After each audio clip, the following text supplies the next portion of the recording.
Well, I think that the Trump presidency represents a breakpoint in the trajectory of post-World War II American foreign policy.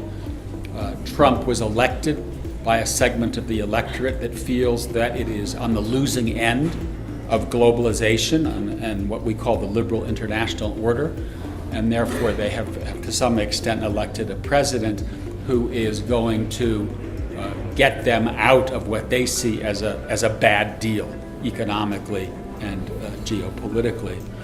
And it's meant that we now have a president who is implementing protectionist policies, who's backed away from multilateralism, for example, on climate, who's threatening to pull out of the Iran deal, who is in some ways challenging what you could call tenets of post-World War II American foreign policy.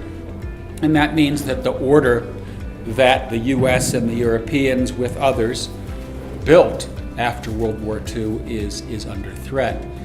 The implications for Europe are that Europe needs to hold down the fort, to protect a rules-based international order, to stand behind Republican values and principles at a time when the United States seems to be going in a different direction. I'm reasonably confident that in the post-Trump era, the United States will come back to being a team player, will come back to standing behind the Republican values that the U.S. has embraced really since the 1700s. But in the meantime, I don't think that Trump is going to moderate.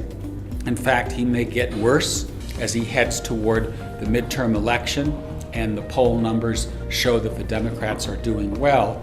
So it's in that context that Europe really needs for now to be the world's anchor of Republican values, working with countries like Mexico, Brazil, India, and other democracies that are interested in defending a rules-based order.